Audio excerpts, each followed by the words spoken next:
जी का भगवान के भक्त अनेक हुए हैं।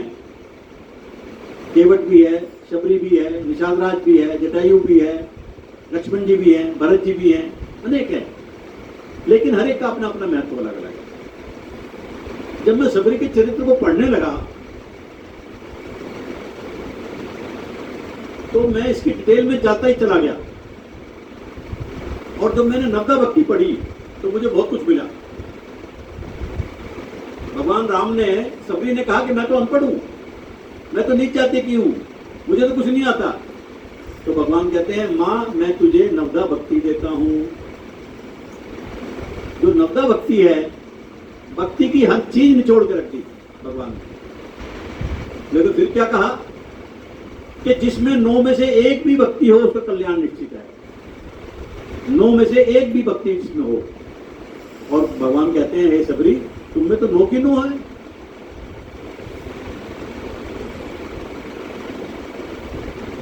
अब मैं थोड़ी सी बात आपको शबरी के पिछले जन्म की बताता हूं। पिछले जन्म में शबरी बहुत सुंदर रानी थी और उसका नाम था परमहंसी। लेकिन रानियों को राजा के आदेशानुसार हर समय पर्दे में रहना होता है, तो संत दर्शन नहीं कर सकती थी। जहां भी जाती थी पर्दा होता था और नौकर चाकर साथ होते थे। आजकल जो बड़े नेता होते हैं उनको एसपीजी दे देते हैं, सेंट्रल गवर्नमेंट। वो 24 घंटे साथ लगे रहते हैं। आदमी कुछ भी नहीं कर सकता, कुछ भी नहीं कर सकता, हिल भी नहीं सकता। प्रोटोकॉल होता है, कहीं भी जाना हो पहले एसपीजी को बताओ, वो क्लियरेंस लेंगे तब आपको जाने की अनुमति मिलेगी। तो यही हाल उनका रानी का था। अब रानी की जो है वो हर समय पर्दे में रहती थी, कुछ कर ही नहीं सकती। तो रानी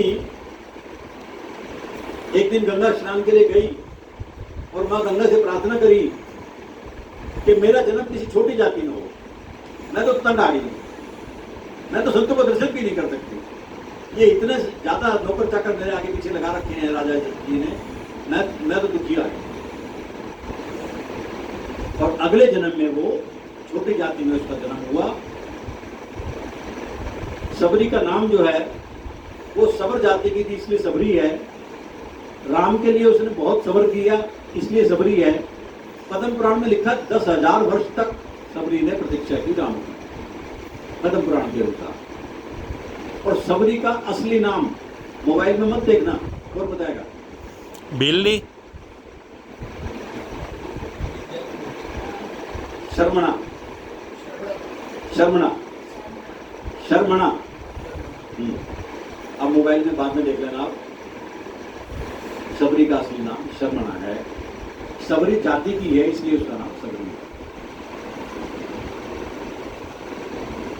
शबरी के पिताजी जो हैं वो भीलों के राजा हैं और एक भील कुमार से उसका विवाह 12 वर्ष की उम्र में पक्का कर दिया। अब जो कुछ में प्रथा आज भी है और उस वक्त तो बहुत ज्यादा थी कि जो बारात लोग आते हैं उनके लिए मांस परोसा जाता था जानवरों का। तो 200-300 जानवर मंगवा लिए गए कि भी इनकी बलि दी जाएगी और वो बारात को स्वागत के लिए उनका मांस परोसा जाएगा। शबरी को पता लगा कि इतनी निर्दोष लोगों की हत्या हो गई मेरे विवाह के लिए। उसको बहुत बुरा लगा। उसने कहा ये तो बहुत बड़ा पाप है भाई, मैं तो ये कदापि सहन नहीं करूंगी। उसको अच्छा नहीं लगा और जानवरों को जाके उसने खोल दिया और जंगल में भाग गई।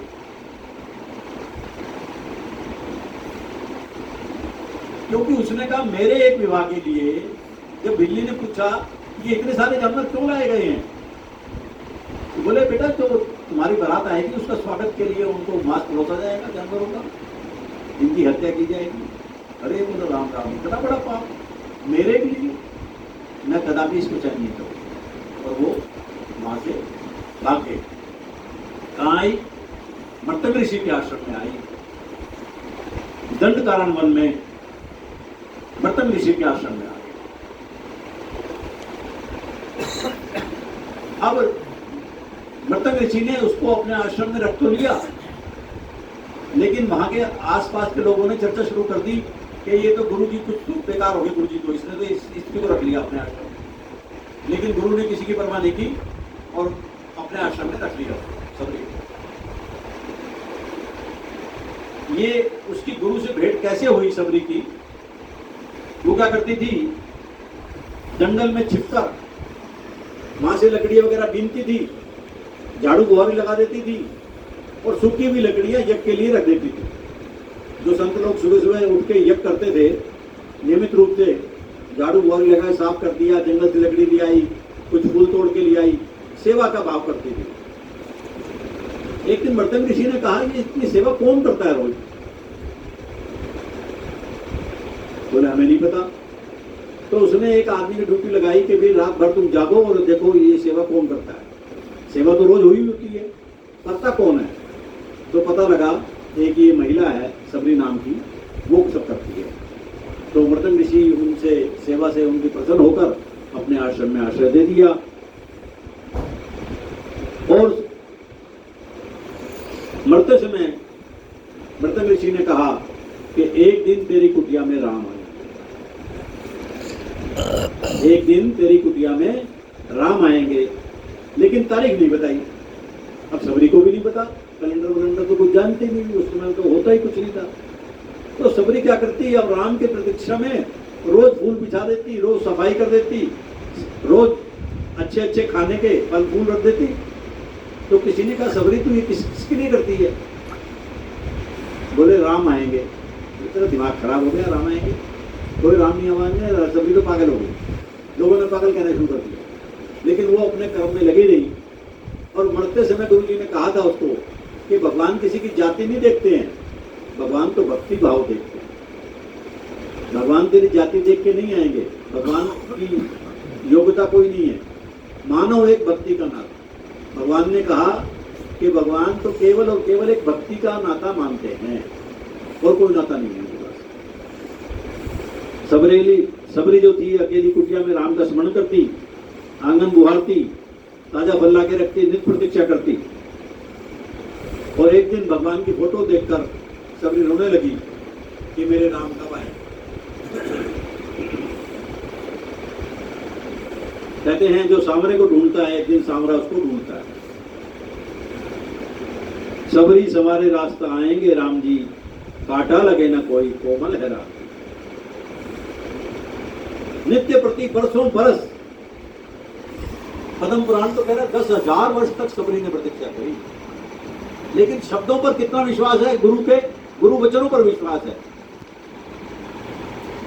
कि एक दिन राम आएंगे। गुरु ने कहा है, मुझे नहीं पता कब आएंगे, तारीख तो कोई पता ही नहीं, महीने में 2 महीने में मुझे कुछ नहीं बताया, ये आएंगे एक दिन आएंगे। अब किस दिन आएंगे ये तो मुझे पता नहीं। तो सबरी रोज प्रतीक्षा करती, रोज राम की भाव लेती कि मेरे राम आ रहे हैं, मेरे राम आ रहे हैं, मेरे राम आ रहे हैं। मां कौशल्या जब राम वन को चले गए तो खिड़की में से पूरे दिन खड़ी रहती थी और राम के आने की प्रतीक्षा करती थी। किसी ने पूछा माता कौशल्या से, मां तुम किसकी प्रतीक्षा कर रहे हो, किसको देख रहे हो? कि मेरे राम आएगा, मेरा राम आएगा। कि मां वो तो 14 साल के लिए गए हैं, तभी तो आएगा, तभी तो आएगा, तभी तो आएगा। प्रेम की भाषा बड़ी अनूठी होती है, इसका कोई तोल मोल नहीं होता।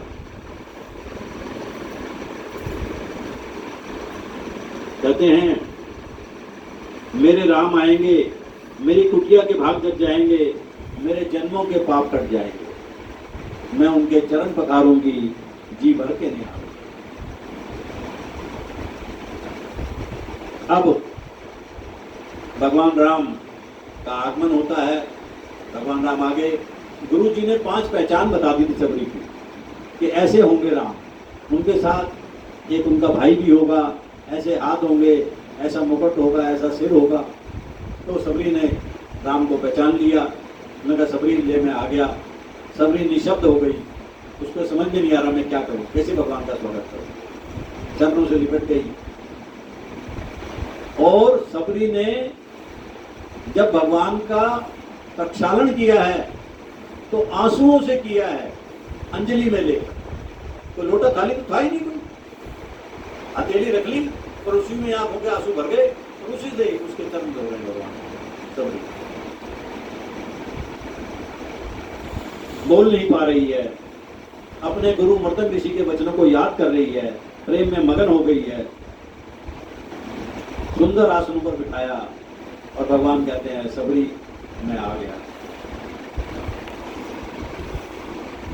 सबरी ने रामचरितमानस जो तुलसीदास जी की है उसमें बेर का वर्णन कहीं नहीं है, लेकिन कुछ संत कहते हैं सबरी ने उनको चक चक के बेर खिलाए। बेर कितने मीठे हैं ये राम से पूछो, बेर कितने अनूठे हैं ये राम से पूछो। कहते हैं भगवान दो जगह तृप्त हुए, भगवान दो ही जगह तृप्त हुए हैं, या तो सबरी के यहाँ या विदुर जी के यहाँ।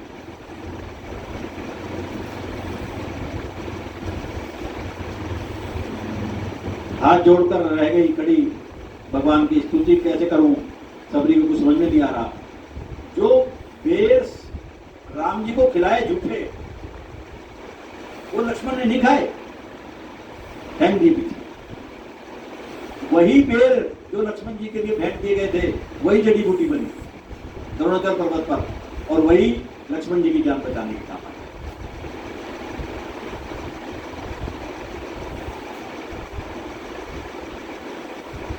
भगवान राम सबरी से कहते हैं मैं तुझे अपनी नर्मदा भक्ति देता हूं। फिर कहते हैं भगवान सबरी तुझे पता हो तो कुछ बता, ज्ञान की कहां मिलेगी मुझे। सबरी कहती है प्रभु सब कुछ जानते हुए मुझसे पूछ रहे हो, आपको सब पता है, लेकिन फिर भी आपने पूछा तो मैं बता देती हूँ। पंपा सरोवर की तरफ जाइए, वहां आपकी सुग्रीव से बैठो।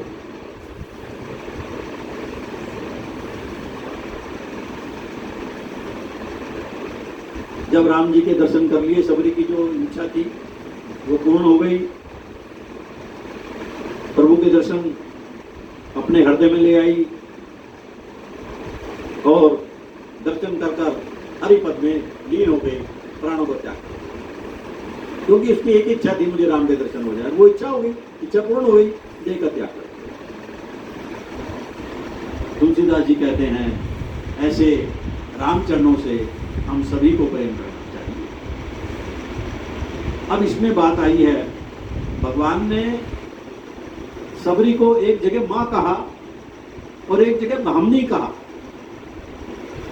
हे भामनी, भामनी का कोई अर्थ बताएगा आप में से? भामनी क्यों कहा? भामनी का मतलब होता भाव, भामनी का मतलब होता सुंदर, जिसमें सुंदर भाव हो, भामनी। तो सबरी भगवान ने उसको भामनी कहा।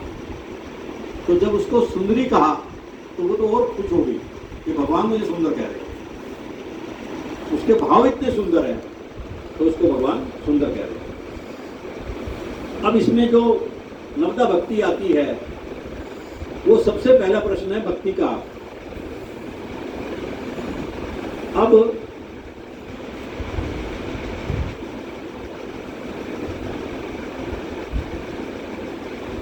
सबसे पहला प्रश्न ये है कि जो भगवान ने नर्मदा भक्ति दी वो क्या है?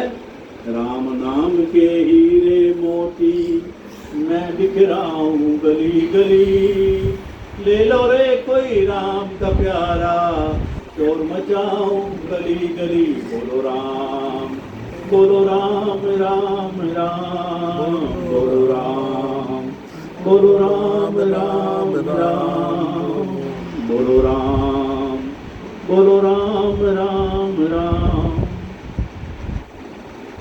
कहते हैं रामचरितमानस में है, भक्ति स्वतंत्र सकल सुख खानी, बिनु सत्संग ने पावे प्राणी।